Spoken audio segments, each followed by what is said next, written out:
सैयदना हुसैन इब्ने अली रजी अल्लाह ताला अन्हु जो जन्नत के जवानों के सरदार हैं, आपसे मोहब्बत का दावा उस वक्त मकबूल होगा जब आप सैयदना हुसैन की सीरत को फॉलो करेंगे। रोना पीटना मातम करना ये सैयदना हुसैन और अहले बैत की सीरत नहीं है। सब्र करना, जालिम के सामने डट जाना, जान के खौफ से अपनी पॉलिसियों से पीछे ना हटना, ये सैयदना हुसैन इब्ने अली रजी अल्लाह अन्हु की सीरत है जो आज हमें कहीं भी नजर नहीं आती। तो हमने भाई देखना है सहाबा का तर्ज अमल क्या था। आप बताओ, सहाबा को सैयदना हुसैन से मोहब्बत थी या नहीं थी? क्या गम का पहाड़ टूटा होगा जब इत्तला मिली होगी कि सैयदना हुसैन इब्ने अली और आपके असहाब और अहले बैत को सबको करबला में शहीद कर दिया गया है। क्या क़यामत गुजरी होगी। कोफा से एक शख्स आया ना, अब्दुल्ला बिन उमर से पूछने लगा जू मारने पर दम का मसला। उन्होंने फरमाया तुमने पैगंबर के नवासे को कत्ल कर दिया और मसला ये पूछ रहे हो कि जू मारने पर दम आएगा कि नहीं आएगा। एक तरफ तुमने पैगंबर के नवासे को कत्ल कर दिया करबला में, और अब हमसे आके मसला पूछते हो जू मारना जायज है या नहीं है। सहाबा के यहाँ ये गम कम गम नहीं था। देखो, हजरत मुआविया रजी अल्लाह ताला अन्हु के हाथ पे भी हजरत हुसैन ने बैत नहीं की, लेकिन बगावत भी नहीं की। क्यों? बगावत से फितने का अंदेशा था। हजरत हसन जो हजरत हुसैन के बड़े भाई थे, उन्होंने सैयदना मुआविया रजी अल्लाह ताला अन्हु के हाथ पे बैत की और इस इख्तलाफ को हमेशा के लिए अपनी कोशिश के मुताबिक हमेशा के लिए खत्म कर दिया। खत्म हुआ नहीं हुआ एक अलग बहस है, लेकिन हजरत हसन का मकसद क्या था कि मुसलमानों की दो जमातों को मैं आपस में लड़ता हुआ नहीं देख सकता। लोगों ने कहा आप खिलाफत के हकदार हैं, आपने फरमाया मैं दस्तबरदार होता हूं सैयदना मुआविया के हक में।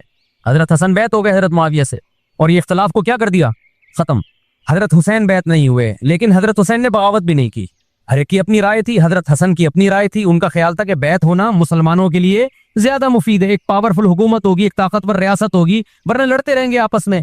हजरत हुसैन का मौक़िफ़ ये था कि मैं बगावत तो नहीं करूंगा लेकिन बैत भी नहीं होऊंगा, क्योंकि अगर बैत हो गया तो इससे जो खुलफाए राशिदीन के दौर में जो खलीफा की सिलेक्शन का तरीका था वो तरीका खत्म हो जाएगा। तो मैं अगर उस तरीके को नहीं ला सकता तो उसके खिलाफ को प्रमोट भी ना करूं मैं। ये भी एक राय थी। मैं समझा पा रहा हूं अपनी बात? भाई राय का इख्तलाफ होता है ना। नबी सल्लल्लाहु अलैहि वसल्लम ने फरमाया इज़ा इज्तहदल मुज्तहिद फ़इन असाबा फलहु अजरान व इन अख्ता फलहु अजरुन वाहिदुन।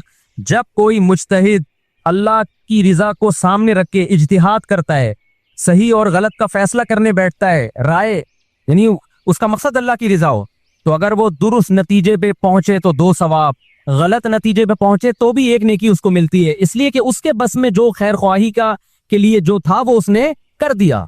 राय का इख्तलाफ होता है। तो हजरत हसन रजी अल्लाह ताला अन्हु बैत हुए हजरत मुआविया के हाथ पे। सैयदना हुसैन ना बैत हुए और ना आपने बगावत की, खामोशी इख्तियार की। हजरत मुआविया रजी अल्लाह ताला अन्हु ने सैयदना हुसैन को तलवार की जोर से बैत पर मजबूर नहीं किया, बल्कि नवासे रसूल का ख्याल किया और वसीयत भी की लोगों को। लेकिन जब हजरत मुआविया के बाद यजीद जानशीन हुआ, उसकी सबसे बड़ी गलती ये थी कि उसने नवासे रसूल सल्लल्लाहु अलैहि वसल्लम और आपके साथ जो चंद अहले बैत और चंद सहाबा थे, उस वक्त भी हजरत हुसैन न्यूट्रल थे। ना हजरत हुसैन ने बगावत का इरादा किया और ना बैत करने का इरादा किया। यजीद इब्ने मुआविया को चाहिए था कि सैयदना हुसैन रजी अल्लाह अन्हु को अपने हाल पे छोड़ देता, अपने वालिद की तरह। हजरत हुसैन रजी अल्लाह ताला अन्हु को जब कूफा से खुतूत आए, ये मैं वजाहत इसलिए कर रहा हूँ कि हजरत हुसैन बगावत के लिए नहीं निकले थे, इस मुसलमान हाकिम के खिलाफ बगावत के लिए नहीं निकले थे, क्योंकि रसूलुल्लाह सल्लल्लाहु अलैहि वसल्लम की बहुत सारी सही हदीस है इस बारे में कि जो बागी है, जो रियासत के खिलाफ बगावत करता है, उसको नबी सल्लल्लाहु अलैहि वसल्लम ने इस अमल को पसंद नहीं किया। तो हजरत हुसैन रजी अल्लाह ताला अन्हु को कूफा से खुतूत आए कि यहाँ सारे के सारे लोग आपके हाथ पे बैत करने के लिए तैयार हैं। जाहिर जब किसी इलाके के लोग दारुल खिलाफा हो और सब बैत होने के लिए तैयार हों, तो फिर आपका जाना ये बगावत का अमल नहीं कहलाता। हजरत हुसैन रजी अल्लाह ताला अन्हु अहले बैत के साथ निकले। करबला में जब पहुंचे, मशहूर वाक़या आप 20वीं दफ़ा सुन चुके हैं, वहां जाके आपको इत्तला हुई कि वो खबर गलत थी और उबैदुल्लाह बिन ज़ियाद ने एक पूरा लश्कर भेजा सैयदना हुसैन रजी अल्लाह ताला अन्हु को मजबूर करने के लिए कि मेरे हाथ पे आप जबरदस्ती बैत हो जाएं। हजरत हुसैन रजी अल्लाह ताला ने मुतालबे रखे कि या तो मुझे वापस जाने दिया जाए और अगर बैत करना ही है तो मैं दिमिश्क में अमीर के हाथ पे जाके बैत करूंगा। तो बहुत माकूल मुतालबे थे ये। मेरा मकसद अभी करबला का वाक़या बयान करना नहीं है, इस पे बहुत कुछ कहा जा चुका है, खुद मेरा भी बयान इस पे तफसील से हो चुका है। इसके बाद भी सैयदना हुसैन रजी अल्लाह ताला अन्हु को मजबूर करना कि उबैदुल्लाह बिन ज़ियाद जो बदबख्त इंसान जो कातिल था अहले बैत का, उसी के हाथ पे लाजमी बैत हो, जबकि वो अमीर भी नहीं है, वो गवर्नर है एक इलाके का। तो नवासे रसूल का ख्याल ना करना ये बदतरीन जुल्म था जो उस वक्त हुकूमत से हुआ है। हजरत हुसैन रजी अल्लाह ताला अन्हु, देखो नबी सल्लल्लाहु, आज हम देखते हैं कि जो बड़ा आदमी होता है ना, उसकी कुर्बानियां होती हैं, उसकी बड़ी बड़ी कुर्बानियां होती हैं। छोटे अपने बड़ों की कुर्बानियों को कैश कराते हैं। आपने देखा होगा फला ने बड़ी कुर्बानियां दी और बच्चे मौज कर रहे हैं, देखा ना आपने। लेकिन अल्लाह ताला ने रसूलुल्लाह सल्लल्लाहु अलैहि वसल्लम के नसब को इससे महफूज किया। हमारे नबी के दो बेटे हसन हुसैन, आपकी नस्ल हजरत फातिमा से चली है, दोनों शहीद हुए हैं।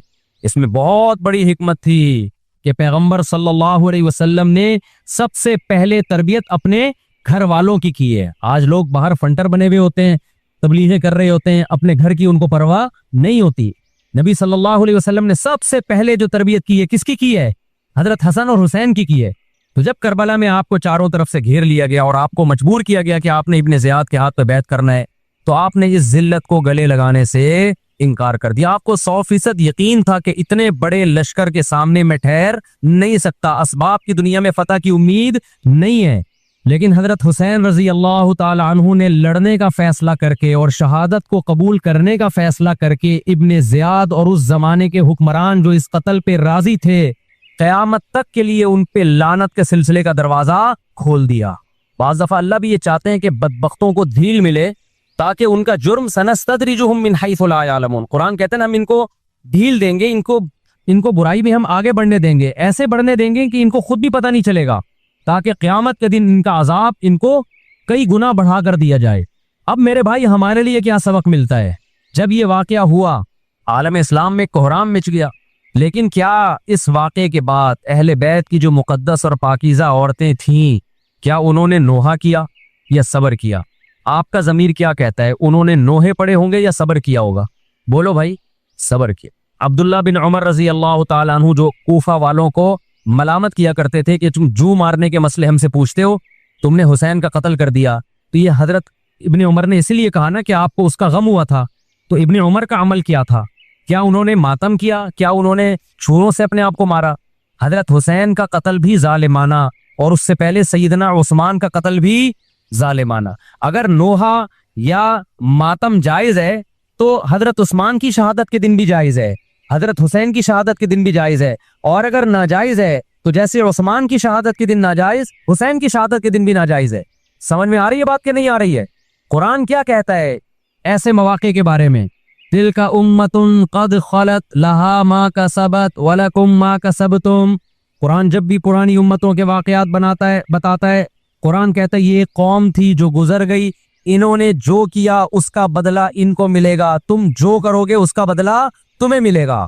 तो हमें अल्लाह ने इस वाक़े में भी बता दिया कि सैयदना हुसैन का वाक़या, करबला का वाक़या जब सुना करो तो ये सोचा करो ये कौम थी जो गुजर गई, जिसने अच्छा किया, हुसैन इब्ने अली ने अच्छा किया, उनको इस अच्छाई का बदला मिलेगा। और जो हजरत हुसैन के कत्ल के हजरत सैयदना हुसैन के मुबारक खून से जिनके हाथ आलूदा हुए, क्योंकि कत्ल किया ना उन्होंने, तो लहा मा कसबत, उनको उस जुल्म का बदला भी मिलेगा।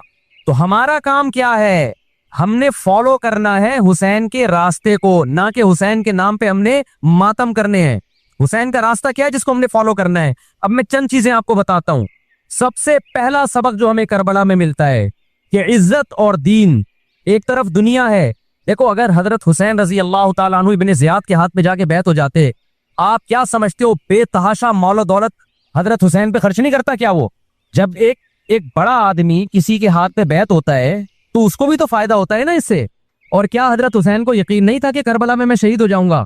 फतह और नुसरत की असबाब की दुनिया में कोई उम्मीद नहीं थी, मगर आपने अहले बैत को करबला में रुसवा करने पर इज्जत की मौत को तरजीह दी है। आज अगर आप में ये ज़र्फ है कि आप इज्जत की मौत को जिल्लत की जिंदगी पर तरजीह देते हो, तो फिर आप हुसैनी हो। नहीं, यही बात मेरा ख्याल है समझ। सैयदना हुसैन की सखावत के वाकयात हैं। सैयदना हुसैन बागी नहीं थे रज़ी अल्लाहु अन्हु। फिर जो अहले बैत का तर्ज अमल क्या था, मुहर्रम में क्या क्या हो रहा है मैं आपको बताता हूँ। इनमें से कोई भी अमल ना हमें कुरान से मिलता है ना सहाबा से मिलता है हमें। तो मा अना अलैहि व अस्हाबी जो जन्नती फिरका होगा उसकी जो अलामतें हैं, तो जब आप उन अलामतों के खिलाफ चलोगे, सहाबा और ताबीन को फॉलो नहीं करोगे, तो आप फिर अपने आप को सुन्नी कहना छोड़ दो। आप बताओ मुझे, इस्लाम में कोई महीना मनहूस है? बोलो ना, कोई महीना मनहूस है? तो आप मुहर्रम को मनहूस क्यों कहते हो?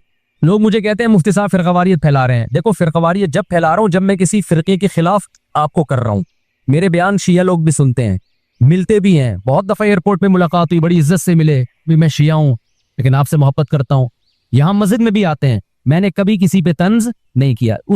इसलिए मैं बार बार कहता हूं, जो शिया का मजहब है उसको करने दो। वो सबीले लगाते हैं, आप उनको मत छेड़ो, जाके तंग ना करो उनको। वो मातम करते हैं, आप उनको मत छेड़ो। वो नोहे करते हैं, वो नोहे पढ़ते हैं, आप उनको मत छेड़ो। लेकिन आप अपनी पोजीशन वाजे करो कि आप शिया हो या आप सुन्नी हो। आप तो एक तरफ हो जाओ ना।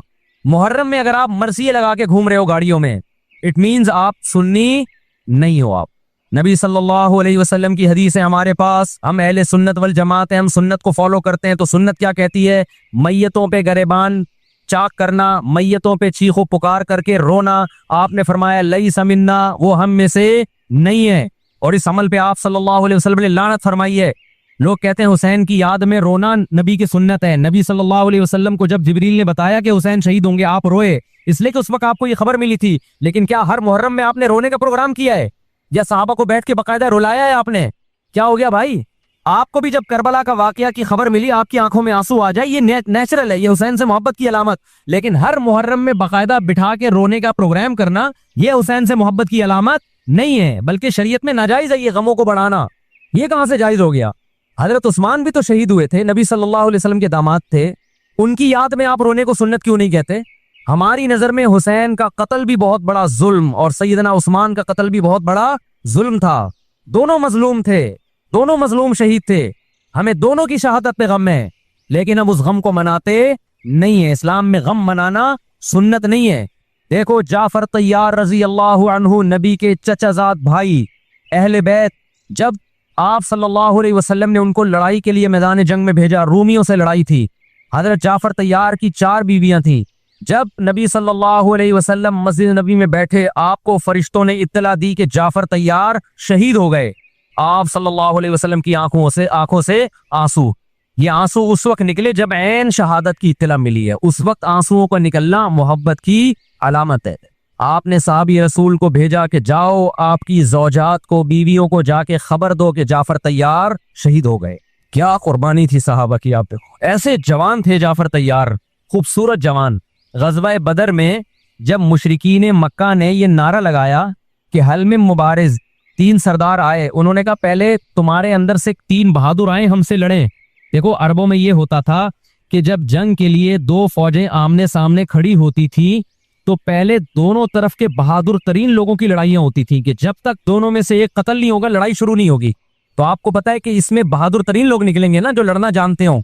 मुशरिकीन मक्का की तरफ से 3 या 4 बड़े बड़े सरदार आए लड़ाई से पहले, बदर में लड़ाई से पहले। उन्होंने नारा लगाया, हल में मुबारिस, कोई है तुम में जो पहले हमसे लड़े। यानी इधर से हम 3 हैं तो उधर से भी कितने चाहिए? 3 बंदे। इधर से अंसार सहाबा आए।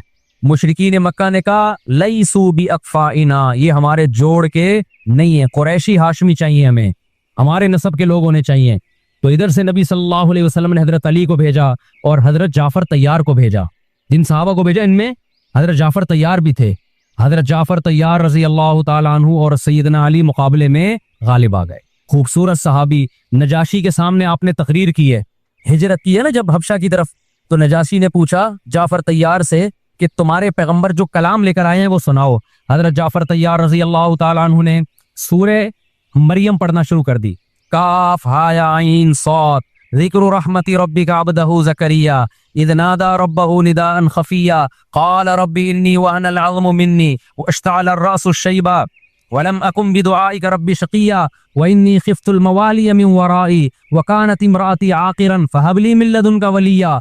ऐसी हजरत मरियम और ईसा इब्ने मरियम की सीरत को सूरह मरियम में बयान किया हजरत जाफर तैयार ने कि नजाशी रोते रोते, उसकी दाढ़ी तर, और जितने पादरी बैठे थे सब की दाढ़ियां तर हो गई रोते रोते। तो ये तकरीर जो नजाशी के इस्लाम का सबब बने, बादशाह को मुसलमान करने वाले कौन थे? हजरत जाफर तैयार। और आपके छोटे छोटे बच्चे, 4 जवान बीवियां हों, छोटे छोटे बच्चे हों, और ऐसे में मैदान जंग में लड़ते हुए शहीद हो जाएं, तो पैगंबर और सहाबा पे क्या क़यामत टूटी होगी। लेकिन हमारे नबी सल्लल्लाहु अलैहि वसल्लम की आंखों से क्या थे, सिर्फ आंसू मोती की तरह टपक रहे थे। और आप साहबा को इत्तला दे रहे थे कि जाफर तैयार शहीद हो गए और जाओ इनके घर वालों को बता के आ जाओ। कितनी बड़ी कुर्बानी है या नहीं है? जब खबर देने वाला आपकी अजवाज को बता के आया कि जाफर तैयार शहीद हो गए, तो आपके घरों से खवातीन के रोने की आवाजें आई। आप सल्लल्लाहु अलैहि वसल्लम ने फरमाया, इनसे बोलो कि अपनी आवाज को पस्त करो। फिर चीखो पुकार की आवाज आई, तो आपने फरमाया कि अगर दोबारा चीखो पुकार की आवाज आए तो इनके मुंह पे खाक फेंक दो। वो शहीद की बेवा थीं, और शहीद भी कितने मुकद्दस, उनको भी नबी सल्लल्लाहु अलैहि वसल्लम ने नोहा करने की इजाजत नहीं दी। उस दिन जिस दिन गम पहुंचा है, उस दिन भी चीखो पुकार की इजाजत नहीं दी है। तो आप बताओ अगले साल उस तारीख को चीखो पुकार की कैसे इजाजत मिल जाती? नहीं आई मेरा ख्याल है बात समझ में। जब गम पहुंचा है उस वक्त चीखने चिल्लाने की इजाजत नहीं है। छोटे छोटे यतीम बच्चे, हजरत जाफर तैयार के छोटे छोटे यतीम बच्चे, कितना गम होता है जब छोटे छोटे बच्चे, उनका बाप दुनिया से चला जाए, कितना तरस आता है उनके ऊपर। तो हमारे नबी को भी उन यतीम बच्चों पे भी तरसाया, उन बेवाओं पे भी तरसाया। लेकिन ना नबी सल्लल्लाहु अलैहि वसल्लम चीखो पुकार करके खुद रोए, और ना आपने उनकी अजवाज को रोने की इजाजत दी है। समझ में नहीं आ रही मेरा ख्याल है बात। मेरा मकसद शियों पे तंज करना नहीं है, उनका जो मजहब है उनको उस पे चलने दो। मेरा मकसद है आप अपनी पोजीशन वाजे करो कि आप इधर हो या उधर हो। किसी को तंग मत करो, ना किसी पे फतवे लगाओ कुफर इस्लाम के, ना किसी को जहन्नमी करार दो। अपनी पोजीशन आप फैसला करो कि आप अगर उधर जाना तो पूरे उधर चले जाओ। फिर ये आधा तीतर आधा बटेर वाला मामला मत करो। वो उनका मजहब है भाई, उनके उलमा उनको बताते हैं कि मुहर्रम में काले कपड़े पहनने, मुहर्रम में मातम करना है, मुहर्रम में को मनहूस समझना है, उसमें शादी बियाह नहीं करना। उनके उलमा उनको बताते हैं, उनको चलने दो इस पर। दुनिया में बहुत से फिरके हैं, बहुत से मजहब हैं। हम किसी को ना खत्म कर सकते हैं, ना किसी के खिलाफ नफरत पैदा कर सकते हैं। इससे कोई चीज हासिल नहीं होगी। किसी से नफरत करने की जरूरत नहीं, किसी पे फतवे लगाने की जरूरत नहीं, लेकिन आपको अपनी पोजीशन वाजे करनी पड़ेगी कि मैं कहां खड़ा हुआ हूं। अगर आप सुन्नी हो तो फिर अहले सुन्नत वल जमात, सहाबा ताबईन को फॉलो करते हैं, हदीस को फॉलो करते हैं। और हदीस में हमें मातम करना, नोहा करना, गरेबान चाक करना, इसकी परमिशन नहीं है, बल्कि इससे रोका गया है। इस अमल को हराम और नाजायज करार दिया गया है। बात आ रही है समझ में? बाकी जो शिया हजरात करते हैं, हमारे दोस्त हैं शिया, मैं मजाक में नहीं कह रहा, मिलते हैं हमसे, मैं कभी उनसे मजहब के टॉपिक पे बात नहीं करता, ना उनको कभी छेड़ता हूं कि आप ये क्यों कर रहे हो, ये क्यों नहीं कर रहे। भाई उसका मजहब है, वो उसका फिरका है, जो करने दो उसको। हम नहीं करते, क्योंकि हम अहले सुन्नत वल जमात में। समझ में आ रही बात कि नहीं आ रही? फिर रबीउल अव्वल का महीना आएगा, उसमें भी आप अपनी पोजीशन वाजे करो कि आप इधर हो या उधर हो। दो फिरके हैं, देवबंदी बरेलवी। मैं नहीं कह रहा कि कौन जन्नती कौन जहन्नमी, लेकिन बर्रे सगीर में जिनको देवबंदी कहा जाता है वो नजरो न्याज तीजे 40 में के कायल बोलो नहीं है। ये उनकी किताबों में लिखा हुआ है, वो इसके कायल नहीं। अगर कोई बुजुर्ग उनमें कायल गुजरा भी है तो उसका जाती तफर्रुद है, उसको उलमा ने फॉलो नहीं किया, उसको उनकी इज्तिहादी गलती करार दिया है। रबीउल अव्वल में जुलूस निकालना या मजार बनाना या मजारों पे जाना इस नीयत से कि वहां जाके हम कोई कव्वाली पढ़ेंगे या कुछ भी, हमारे यहाँ कब्रिस्तान जाना सिर्फ इसलिए है कि आखिरत की याद ताज़ा हो, बस। इसके अलावा और कोई कॉन्सेप्ट नहीं है। हमारे यहाँ कब्र एक बालिश से ज्यादा ऊंची बनाना जायज बोलो ना नहीं है। कब्र पक्की करना जायज नहीं है। तीजे 40 में करना जायज बोलो नहीं। आज एक साहब आए, कहने लगे मेरी सास का 40वां है, फजर में कहने लगे मुझे, कह रहे मैं नहीं गया तो बड़ा मसला हो जाएगा। मैंने कहा भाई एक फैसला करो, ग्रीन चैनल या व्हाइट चैनल, एक तरफ हो जाओ भाई, क्योंकि व्हाइट चैनल में ये जायज नहीं है, न 40वां है न तीजा है। अब लोग मजाक उड़ाते हैं मर गया मरदूद, ना फातिहा ना दुरूद। भाई कुछ भी कहते रहो, तो फिर पूरे उधर को हो जाओ, या तो पूरे व्हाइट हो जाओ या पूरे क्या हो जाओ, पूरे ग्रीन हो जाओ। फिर तीजा भी करो, 40वां भी करो, बरसी भी करो, और फिर उसके बाद झंडे भी लगाओ हरे रंग के। मैं नहीं कह रहा देवबंदी सही है या बरेलवी सही है, देखो मैं ये बहस नहीं कर रहा, मेरी बात को गलत ना लेके जाना। मैं कह रहा हूं आप अपनी पोजीशन वाजे करो, सही गलत तो अगला मरहला है। आप क्या हो आपको तो ये नहीं पता चल रहा। आप रबीउल अव्वल में हरे झंडे लेके घूम रहे हो, रमजान में आप व्हाइट चैनल बने हुए हो, मुहर्रम में आप ब्लैक चैनल बने हुए हो, तो पता ही नहीं चल रहा तो है क्या भाई। जब 73 फिरकों में एक जन्नती है तो एक को फॉलो करो ना, जिसको जन्नती समझते हो। अगर आप समझते हो कि ब्लैक चैनल या शिया फिरका जन्नती है तो पूरे शिया हो जाओ भाई। अगर आप समझते हो बरेलवी फिरका जन्नती है तो पूरे बरेलवी हो जाओ। तो जिसको समझते हो वो बन जाओ, लेकिन पूरे बनो, अधूरे मत बनो, आधा आधा ना लो। बात समझ में आ रही है? मैं फिर बता रहा हूँ ना, मैं किसी को जन्नती कह रहा हूँ ना जहन्नमी। मैं ये नहीं कह रहा देवबंदी जन्नत में जाएंगे या बरेलवी जाएंगे या शिया जाएंगे, ये तो अल्लाह फैसला करेगा। हम तो वो करेंगे जो हमारी खोपड़ी में आ रहा है। हमारी खोपड़ी में ये आ रहा है कि जिसको भी करो तो एक को करो पूरा, ताकि एक तरफ हो जाओ। आधे तीतर आधे बटेर मत बनो आप, और दूसरे को छेड़ो भी नहीं, छेड़ने की भी जरूरत नहीं है। कोई जो कर रहा है हो गया भाई, उसका मजहब है। देखो हिंदू मंदिर में जाता है ना, हमारी राय के मुताबिक सही कर रहा है, गलत कर रहा है, गलत कर रहा है, लेकिन हम छेड़ते हैं क्या? इस्लाम ने इजाजत दी उसको छेड़ने की कि हिंदू जा रहा है उसको पकड़ के ला क्यों जा रहा है भाई? इस्लाम बोले भाई लकुम दीनुकुम वलिय दीन, तुम्हारे लिए तुम्हारा दिन, हमारे लिए हमारा दिन, ला इकराह फिद्दीन, दीन में जबरदस्ती नहीं है, जो जो कर रहा है उसको करने दो। तभी इस्लामी तारीख में कोई एक मंदिर भी हमारे इल्म में नहीं है कि उसमें हिंदुओं पे पाबंदी लगी हो कि मंदिर नहीं जा सकते। जब तक इस्लामी हुकूमतें रही हैं, हिंदुस्तान में 1000 साल मुसलमानों ने हुकूमत की है। अगर हिंदुओं को मंदिर जाने से रोक देते तो आज ये मंदिर खत्म होते। इस्लामी हुकूमत जब खत्म हुई है तो भी मंदिर, लाखों की तादाद में मंदिर थे।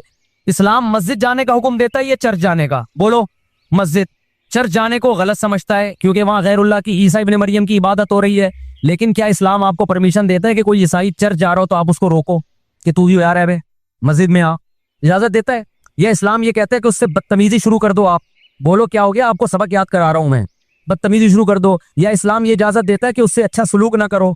कतई इजाजत नहीं, बल्कि कुरान तो कह रहे हैं इन्नल्लाह युहिब्बुल मुक़सितीन, जो गैर मुस्लिम तुमसे लड़ नहीं रहे मैदान जंग में, उनसे तुम्हें अच्छा सलूक करना पड़ेगा, क्योंकि अल्लाह अच्छा सलूक करने वालों को पसंद करता है। सहाबा कराम गैर मुस्लिमों को भी हदिये दिया करते थे, नबी सल्लल्लाहु अलैहि वसल्लम ने यहूदियों को भी हदिये दिए। तो जो मजहब इस्लाम की तरफ मंसूब नहीं है, जब हमें उनसे अच्छे सलूक का हुक्म है, तो जो मजहब इस्लाम की तरफ मंसूब है, कतई नजर इससे कि वो इस दावे में सच्चे हैं या झूठे, ये तो बहस एक अलग है, लेकिन निस्बत किसकी तरफ कर रहे हैं? इस्लाम की तरफ। तो हमें उनसे बदतमीजी बदसलूकी की कहां से इजाजत होगी? तो मैं नहीं कह रहा कि आप शिया बरेलवियों से दुश्मनी करना शुरू कर दो, उनकी दावतें अटेंड ना करो, उनसे कारोबार छोड़ दो, या उनको जा जाके तंग करो, क्यों सबील लगा के बैठे हो, क्यों मातम कर रहे हो, ये काम मत करो आप। हमारा मुल्क इस फिरकावारियत का मुतहम्मिल नहीं है, से फसाद फैलता है। लेकिन अपनी पोजीशन आप वाजे करो, एक लकीर है आप खींच दो। अगर कोई शख्स आपके सामने सहाबा को बुरा भला कहता है, आप बोलो भाई ये मेरी बाउंड्री क्या हो रही है, क्रॉस। मेरे सामने आपको उन बुजुर्गों के खिलाफ बोलने की इजाजत नहीं है जिनसे मुझे अकीदत है। अगर ये काम आपने किया तो हमारी और आपकी राहें अलग अलग। आपका जो मजहब है भाई, आप बंद कमरे में, आपके इमाम बारगाह में, आपके मस्जिदों में, जहां भी है वो आपका निजी मामला है। हमारे सामने आपने कोई ऐसी बात नहीं करनी जो हमारे अकीदे के खिलाफ हो, तो आपस में दोस्ती रहेगी। अब देखो ईसाई आपसे मिलता है, आप गपशप करते हो, खाना खाते हो, लेकिन ईसाई बार बार बोले मैं आपके नबी को नहीं मानता, मैं आपका नबी, आप बोलेगा भाई तू नहीं मानता तो हमने कब कहा कि मान तू, लेकिन मेरे सामने बार बार क्यों कह रहे कि मैं तेरे नबी को नहीं मानता? यहां से आपकी उसकी दोस्ती क्या हो जाएगी फिर? खत्म। तो गैर मुस्लिमों को भी दो किस्में, किसी भी मसलक के लोगों से मिलो, किसी भी फिरके के लोगों से मिलो, कोई झगड़ा नहीं, कोई बहस नहीं, एक दूसरे को खाना भी है, एक दूसरे को खिलाना भी है, एक दूसरे से खाना भी है, एक दूसरे की दावतों में भी शिरकत करनी है। जहां मजहब का मामला आए तो फिर आप किसी से बहस ना खुद करो ना किसी को करने की इजाजत दो। अगर कोई कुछ सीखना चाहता है तो आप बोलो भाई उलमा के पास आ जाओ, आपको कोई इश्काल है तो हम वहां आपका इश्काल हल कर देंगे। इससे आगे बढ़ने की कोशिश बोलो मत करो, इससे मुल्क में अमन होगा। बाकी फिरके हमेशा से है भाई, आज कोई नए थोड़ी है, आज कोई नए थोड़ी है, और ये हमारा काम थोड़ी है फिरके खत्म करना। ये तो ईसा इब्ने मरियम जब नाजिल होंगे, हजरत मेहदी आएंगे, वो तलवार की ताकत से खत्म करेंगे, उनके पास ये अथॉरिटी होगी कि वो फिरकों को खत्म करें। आपने ये करना है कि दूसरे के मसलक को छेड़ना नहीं है और अपना छोड़ना नहीं है। मसला आपके साथ ये हो रहा है कि दूसरे को छेड़ भी रहे हो और अपना छोड़ भी रहे हो, दोनों उल्टे काम कर रहे हो। एक तरफ बहस कर रहे होते तुम ऐसे, और दूसरी तरफ कोई बने हुए होते थोड़े दिनों में जाके। हाँ वो बता रहा हूँ, वो नजर न्याज वाली नहीं, वो सबको पता है।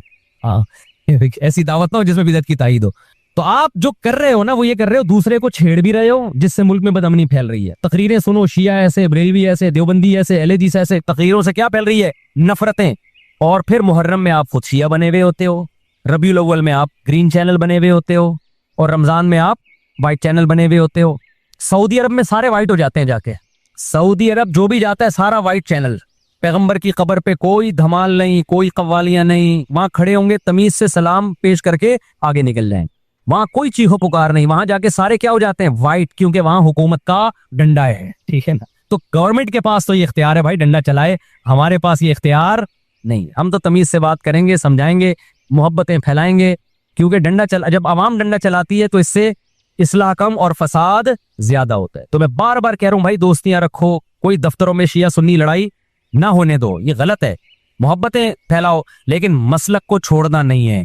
जब कोई आपसे कहे मुहर्रम में ये काम करो, बोलो भाई हम चूंकि अहले सुन्नत वल जमात में से हैं, हम चूंकि सुन्नी हैं, लिहाजा हमारे यहाँ कोई महीना हमारे मजहब के मुताबिक मनहूस नहीं है। फिर कोई आपको इसरार करे नहीं ये नहीं ये नहीं है, आप बोलो भाई हम तुम पे अपना मसलक थोप रहे हैं क्या? तुम जुलूस निकालते हो, तुम मातम करते हो, हम तो नहीं तुम्हें रोकते आके, बल्कि गवर्नमेंट तुम्हें तहफुज देती है, सिक्योरिटी देती है गवर्नमेंट तुम्हें। तो जब हम अपना मसलक तुम पे नहीं थोपते तो तुम अपना मसलक हम पे क्यों थोप रहे हो भाई? तो हम मुहर्रम में भी शादी करेंगे, रबीउल अव्वल में भी करेंगे, सफर में भी करेंगे, रमजान में भी करेंगे। हमने तो 4 करनी है, हम महीनों के हिसाब से शुरू कर दें तो फिर हमारे तो बड़े मसले हो जाएंगे भाई। समझ में आ रही बात कि नहीं आ रही? हजरत जाफर तैयार अहले बैत में से थे, कितनी ज़ौजात थी? 4 थी। हजरत अली की कितनी थी एक वक्त में? हजरत फातिमा के दुनिया से जाने के बाद 4 थी। ये भी है सुन्नत में, निकाह को फरोग दो, ये अहले बैत का तरीका है ताकि सोसाइटी में जिना कम हो, बेवा तलाक याफ्ता औरतों को ठिकाना मिले। खैर, तो अब मैं बात समेट के खत्म कर रहा हूं। लोग कहते हैं मुहर्रम में हम निकाह क्यों करें भाई? फर्ज वाजिब तो नहीं है ना, चलो हराम नहीं है लेकिन फर्ज भी तो नहीं है ना। लोग ये भी कहते हैं। देखो, जब कुरान ने किसी चीज को हलाल करार दिया हो ना, तो कुरान इसको पसंद नहीं करता कि आप अमलन उसको हराम कर दो। देखो, मुशरिकीन मक्का क्या करते थे? बुतों के नाम पे जानवर छोड़ते थे, फिर उनका गोश्त नहीं खाते थे। अल्लाह ने फरमाया कि तुमने एक खुदा की हलाल करदा चीज को कैसे हराम कर दिया तुमने? नबी सल्लल्लाहु अलैहि वसल्लम ने कसम उठाई, मैं शहद नहीं खाऊंगा। आपने फरमाया लिमा तुहर्रिमु मा अहल्लल्लाहु लक, ए नबी जो चीज अल्लाह ने आपके लिए हलाल कर दी आप कैसे अपने ऊपर हराम कर रहे हैं? इससे पता चलता है कि अगर आप मुहर्रम में निकाह करना चाहते हैं लेकिन आप ये सोच के डिले कर देते हैं कि भाई इस महीने में लोग निकाह को बुरा समझते हैं, तो ये डिले करना आपके लिए नाजायज होगा। क्योंकि लिमा तुहर्रिमु मा अहल्लल्लाहु लका, अल्लाह ने जिस चीज को तुम्हारे लिए हलाल किया, तुमने किस दलील की बेस के पर अपने ऊपर पाबंदी लगाई है उस पर? एक तो है ना किसी को शादी का ख्याल ये सफर में आ रहा है, रबीउल अव्वल में आ रहा है, वो तो एक अलग बात है, लेकिन उसका निकाह मुहर्रम में होना था, सिर्फ मुहर्रम की वजह से वो डिले कर रहा है कि जी मैं रबीउल अव्वल में लेके जाऊंगा। ये डिले करना कुरान और सुन्नत पे ज्यादती है या नहीं है? ये अल्लाह के हलाल को अमलन हराम करना है या नहीं है? नहीं है, ये बात समझ में? फिर अगर कोई शिया आपसे कहता है कि भाई आप हमें छेड़ने के लिए काम कर रहे हो, आप बोलो नहीं भाई हम आपको छेड़ने के लिए नहीं कर रहे, आपका मसलक है, आप उस पर अमल करें, हमें उस पर कोई एतराज नहीं है। लेकिन हम किसके पर अमल करेंगे? हम अहले सुन्नत वल जमात है। कितने सहाबा हैं, खुद नबी की निकाह मुहर्रम में हुआ है। और वैसे भी हमारे यहाँ शहादत एक मनहूस अमल नहीं है, शहादत एक मुबारक अमल है। 10 मुहर्रम पहले से फजीलत वाला दिन था, मुहर्रम पहले से फजीलत वाला महीना था। हुसैन इब्ने अली की शहादत से इस महीने के तकद्दुस को 4 चांद लग गए हैं और मुकद्दस हो गया ये महीना। ये कैसी बात है जो शहादत का दिन हो हम उसको मनहूस करार दे दें? भाई हमारा ये जिगरा नहीं है। समझते हो कि नहीं समझते हो? तो इसलिए मुहर्रम में अगर किसी ने निकाह करना है उसको डिले मत करो मेरे भाई। लोग कहते हैं फर्ज तो नहीं है ना, आप अगर उसके नहूसत मनहूस होने की वजह से डिले कर रहे हो तो फिर आप पे फर्ज होगा करना। क्यों? इस आयत की रोशनी में लिमा तुहर्रिमु मा अहल्लल्लाहु लका, है नबी जिस चीज को अल्लाह ने हलाल करार दिया आप किस दलील की बेस पे उसको अपने ऊपर हराम करते हैं? समझते हो कि नहीं समझते? तो इसी तरह ये जो बाकी काम मुहर्रम में हो रहे हैं, मरसिये सुन रहे हैं लोग, नोहे सुन रहे हैं, रक्शे वालों ने भी लगाए हुए हैं, तो भाई शिया हजरात का मसला कि उनको करने दो, आप ये अमल मत करो। अगर आप सुन्नी हो तो फिर अहले सुन्नत वल जमात के यहाँ मैयतों पे रोने के मरसिये ये जायज नहीं है, क्योंकि इससे गम बढ़ता है। हमारे नबी ने जाफर तैयार रजी अल्लाह अन्हा की जौजा को, जिनका हकीकी गम था उस वक्त, उनको नहीं रोने दिया, तो हमें कैसे आप सल्लल्लाहु अलैहि वसल्लम चीखो पुकार की इजाजत देंगे? इसी तरह मुहर्रम में सबीले लगाना, इसकी भी कोई दलील नहीं है। सैयदना हुसैन इब्ने अली तो प्यास और जुल्म से शहीद हुए। वो एक तरफ आप कहते हैं वो प्यासे थे, उनको पानी नहीं मिला, दूसरी तरफ आप उस दिन में लोगों को पानी पिला रहे हैं, तो इसकी लॉजिक भी नहीं बनती कोई। इस्लाम ने 10 मुहर्रम को रोजे का दिन करार दिया, रोजा और सबील जमा नहीं हो सकते। समझते हो कि नहीं समझते? आप कह सकते हैं किसी को पानी पिलाने पर कौन पाबंदी लगा सकता है? पानी पिलाओ भाई पूरे साल, स्पेसिफिक इन दिनों में क्यों पिला रहे हैं आप? तो जो शिया हजरात है उनका मसलक है, उनको करने दें। मैं बार बार इसलिए कह रहा हूँ ऐसा ना छेड़छाड़ शुरू कर दे जाके। पहले मुल्क में लड़ाइयां बहुत हो रही हैं, दोबारा एक नई जाके पता यहाँ भी सबील लगी हुई है, जाके उनको छेड़ना शुरू कर दो। सबील क्यों लगा? छेड़ने की इजाजत नहीं है किसी को। आप ना लगाए ना पिए, बोले भाई हमारे लिए मुहर्रम ऐसा है जैसे सिर्फ दूसरे महीने होते हैं, 4 महीने मोहतरम है, मुहर्रम, रजब, ज़िक़ादा, ज़िलहिज्जा। तो जितना ज़िक़ादा ज़िलहिज्जा है उतना ही मुहर्रम और रजब है। तो जैसे उन महीनों में नॉर्मल रहते हो, इसी इनमें भी हमने ऐसे ही रहना है। समझते हो कि नहीं समझते हो? और हलीम की देगे मत पकाओ मुहर्रम की रातों में, हलीम खा सकते हो जब चाहो, इस खास इन दिनों में। और वैसे भी जो लोग पूरी पूरी रात हलीम के देगड़े में घोटे लगाते हैं, सुबह रोजा नहीं रखते हो। क्या ख्याल है? जब आप पूरी रात देगड़े में घूमते रहोगे, देखा नहीं, ये पूरी रात देख के अंदर घूमते रहते। हमारे एक रिश्तेदार हैं अमेरिका में होते हैं, तो वो कह रहे मैं जब यूएसए जहाज में जा रहा था तो अरब भी थे उसमें, तो जैसे ही कुछ अरब आके बैठे उन्होंने शराब की बोतलें मंगवाई, पीना शुरू की, तो अंग्रेज ने कहा देखो ये हैं तुम्हारे मुसलमान, अय्याश हम तमीज से बैठे हुए हैं, पिएंगे, लेकिन ऐसा थोड़ी कि आते ही बोतलें भी चढ़ाना शुरू कर दी। जब ज्यादा चाहत होगी तो थोड़ी बहुत चाय की तरह पी ले। ये तो बैठते ही और चढ़ाना शुरू कर दी और झूम रहे हैं और रूसीज को भी छेड़ रहे हैं और पता नहीं क्या क्या हो रहा है। ये है। तो उन्होंने कहा कि हमारे जो रिश्तेदार थे, उन्होंने कहा असल में बात यह है कि तुम ये काम घरों में भी करते हो, तुम इतने खराब हो चुके हो कि तुम्हारे घरों में ये गंद मौजूद है। हम इतने अच्छे हैं कि अभी ये गंदगी हमारे घरों तक नहीं पहुंची, ठीक है ना। हमारे घरों तक ये, हमारे घरों में ये अपने अब्बा के सामने नहीं पी सकता। तो ये अय्याशी के लिए जो चंद मखसूस औबाश और लोफर किस्म के हैं ना, ठीक है ना, वो आके बैठे और उन्होंने कभी देखी नहीं है, या देखी होगी बड़ी महंगी छुप छुपा के कहीं पाइप के मुंह में बैठ के पी होगी, तो अब इनको आजादी हुई है तो दबा के पी रहे हैं।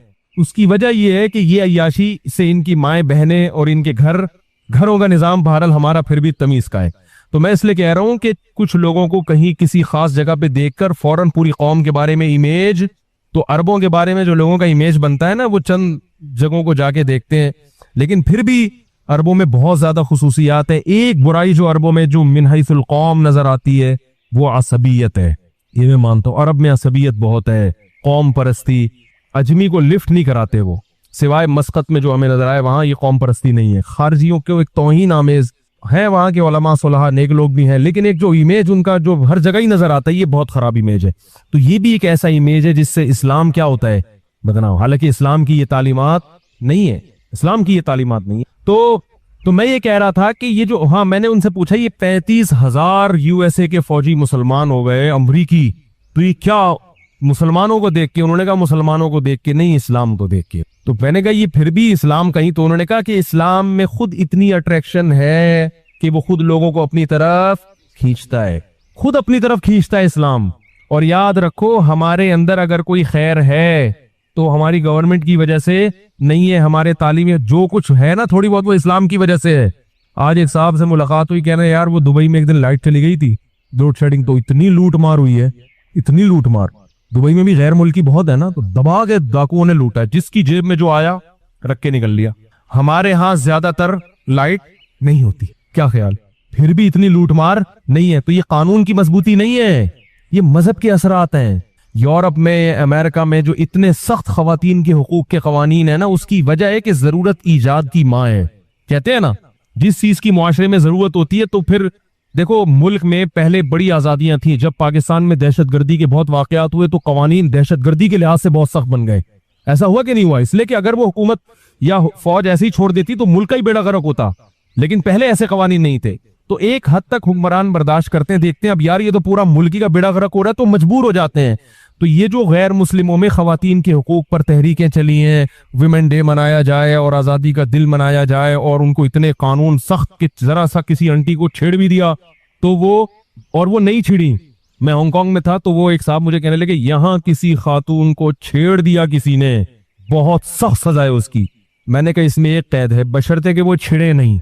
मैंने कहा ये कानून में लिखा हुआ नहीं है, लेकिन क्योंकि अगर छिड़ गई फिर तो कोई सजा। उन्होंने कहा फिर कोई सजा नहीं है, फिर कोई। मैंने कहा जबकि इस्लाम में यह है कि किसी खातून को छेड़ा, वो छिड़े या नहीं छिड़े, इस्लाम में फिर भी सजा है। ये फर्क है इस्लाम में और, बोलो भाई, क्योंकि वो छिड़ गई फिर वो कौन केस करेगा भाई। हमारे यहाँ है कि किसी खातून को अगर छेड़ा, वो चाहे छिड़ भी जाए और कैमरे ने कैप्चर कर लिया तो आपको जेल, उसको भी जाना पड़ेगा कि वो छिड़ी क्यों है, और आपको भी कि आपने छेड़ा क्यों। तो ये फर्क है थोड़ा सा। तो खैर कहां से कहां बात चली गई, जल्दी से बात को समेटूं मैं।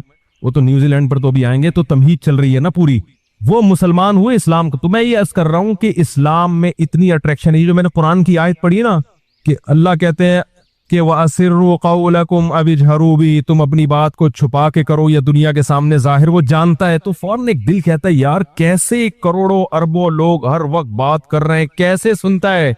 तो अल्लाह ने अगली आयत में उसका जवाब दिया कि जिसने पैदा कर दिया पहली मर्तबा, वो सुन नहीं सकता।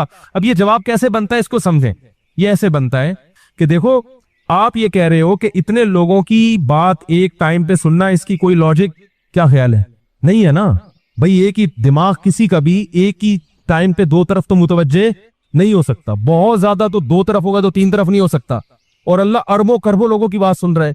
तो ये समझ में आ रहा है कि यार इसकी तो कोई लॉजिक बनती नहीं है। तो अल्लाह ने बता दिया कि जिसने तुम्हें आदम से वजूद बख्शा, इसकी भी कोई लॉजिक, बोलो भाई, जिसने पैदा किया, तो ये लॉजिक समझ में आती है? ये जो डार्विन ने लंबी लंबी छोड़ी है कि खुद से बन गए, ये सिर्फ छोड़ू, ये सिर्फ एक थ्योरी है, ये रिसर्च थोड़ी है। किस किस चीज को कहोगे कि खुद बनी है? इंसान को आपने कह दिया कि करोड़ों अरबों साल में तरक्की करते करते बंदर बन गया। केले के बारे में ये कहोगे? सेब के बारे में भी ये कहोगे कि पहले कुछ नहीं था, करोड़ों साल में होते होते दरख्त बना, दरख्त से फिर सेब बना, सेब के अंदर बीज, फिर हर बीज में वो सॉफ्टवेयर इंस्टॉल हो गए जिससे दोबारा लाखों सेब बन सकते हैं। क्या हो गया? किस किस चीज के बारे में कहोगे? किस किस चीज के बारे में फर्ज करते चले जाओगे? ये खुद से, एक चीज खुद से नहीं बन सकती, यहां अरबों चीजें कायनात में खुद से वजूद में आ गई। अनार, उन्जुरु इला समरी, अनार की एक शाख जमीन में गाड़ी जाती है, खाद, गोबर, पानी से वो दरख्त उगता है, फिर उसमें बेहतरीन अनार और कैसे उसमें खूबसूरत जुड़े हुए दाने होते हैं और उसमें कैसा बेहतरीन रस होता है, गोबर, पानी और मिट्टी के मिलाप से कैसा खूबसूरत रंग का अल्लाह ने फल बनाया। कुरान कह रहा है उन्जुरु इला समरिही इज़ा असमर, जरा इस अनार के फल की तरफ और इसके फल देने के स्टाइल को तो देखो, ये खुद से वजूद में नहीं आ सकता। ज़ातुल अकमाम, उन पे गिलाफ चढ़ा दिए, केले के ऊपर एक छिलका चढ़ा दिया। केले को इतना शऊर था कि मैं करोड़ों साल में होते होते यहां तक पहुंच जाऊंगा। एक एक चीज ऐसी पैदा करते, और हर बीज में ऐसे सॉफ्टवेयर डाल दिए कि जब आप उसको जमीन में डालोगे तो वो जमीन को मैसेज देगा कि मुझे क्या उगाना है तुमने, गोबर, पानी और मिट्टी के मिलाप से क्या बनेगा, वही बनता चला जाता है। और बन के जब बड़ा होता है, खजूर के दरख्त निकल आते हैं, उसमें फिर खजूरें पैदा होती हैं, हर खजूर में फिर वो गुठली होती है जिससे मजीद ऐसे लाखों दरख्त पैदा हो सकते। उस गुठली को जमीन में डालो, फिर वो दरख्त, फिर उससे खजूर, फिर हजारों गुठलियां, उसी गुठली से हजारों गुठलियां, फिर उनसे हजारों दरख्त, लाखों साल से ये प्रोसेस